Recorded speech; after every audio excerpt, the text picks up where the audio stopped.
How many stomachs does a cow have? This is actually a question I hear so much, and something that really has a common misconception. In just a moment, I'm going to bring up a 3D rendering. Unfortunately, this 3D rendering does not have the internal components of it, so it's not going to have broken up chambers. It's just going to look like one giant chamber, which is not the case for a cow stomach. I'm not a vet, and I don't have time to go to veterinarian school, but I do think that we, as stewards over our animals, have a responsibility to know as much as we can about our animals. And this stewardship and growing in knowledge helps saves on vet bills and helps us be quicker to action for anything that might go wrong with our animals. Let's check out this stomach already. Here is the cow's single stomach. Unfortunately, with this rendering, we don't actually have the internal parts of the cow, because those are a lot more expensive. So if you want to help me out and allow us to be able to have access to these further renderings, check out us on Patreon, to where you can help us hopefully get access to a yearly subscription of some of these veterinarian 3D renderings. So like I was saying, this is the cow's singular stomach. It all starts from the esophagus right here. As the food goes into the esophagus, it enters into this large chamber right here, which is called the rumen. And inside of the rumen, it is a giant cavity, sort of like this. There are separations between a lot of these cavities. When we zoom in, we don't actually have all of those cavities. So just imagine that there are internal blockages between some of these chambers. Inside of this large chamber up at the top, we have two parts of the rumen. We have one here, the rumen, and right here, the rumen.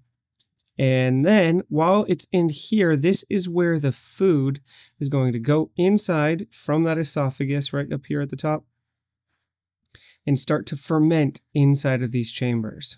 And while the food is focused inside of this chamber, the giant rumen, it then goes down to another part that's associated with the stomach, a second chamber, which is called the reticulum right here. This reticulum has a job just to make sure that the food is broken down enough before it goes into one of the further chambers on the other side.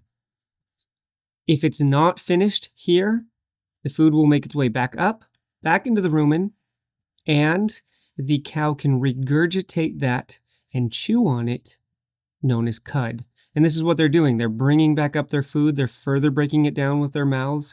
And then with that, along with their saliva, helping break it down more, bringing it back down the esophagus, and being broken down further by bacteria, fungi, and protozoa.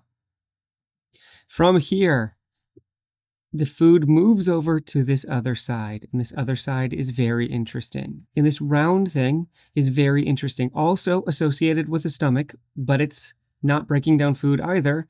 Its job is to take the food, bring it through these chambers inside of here, and draw out the liquid, so that when it moves on to the next chamber right here, this bottom part, it's called the abomasum. And the abomasum is also called the true stomach. So this true stomach is a lot like a human stomach, where it breaks down through stomach acids and enzymes.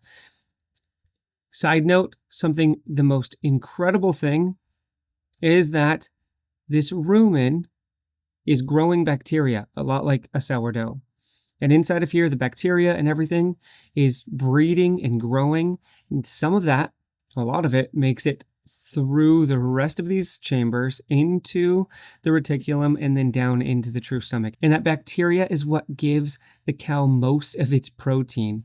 Just by breaking down all of that bacteria inside of its true stomach that it raised early on inside of its rumen, the cow will then take that and break it down into protein. Then it goes through its tract and out its backside. So these are the four chambers.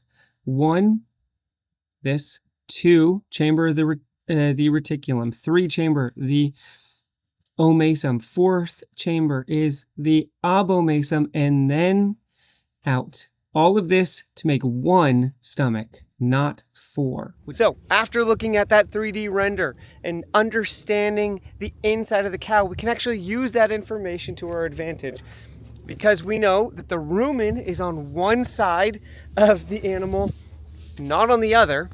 we can use that. Sorry, I'm getting hit by a cow. Yep, bull. Okay. All right. So we could actually learn a lot from that 3D rendering, and a lot more than I can even tell you in this moment. But from one small example, we could see back from that 3D render, the rumen is only on one side of the stomach, not the other. And we can use that to our advantage to know when the cow is hungry or hasn't gotten enough food. This left side is her rumen, and right here, this triangle is one place that you want to look to see if it's sunken in or if it looks flush like this. Gosh.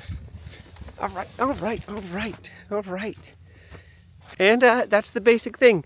I would love to talk to you a little bit more about this, but this guy is over here breeding our girl, and he is not letting me around. So that's it. That's all we've got for today. Hope you found this insightful, informative, and encourage you to look it up yourself. I'm going to give you the link to that 3D rendering in the description down below. Do consider subscribing, and hopefully you can help us out on Patreon, because we can get some more high quality renderings where we can go deeper into all of this stuff and learn a lot more about our animals.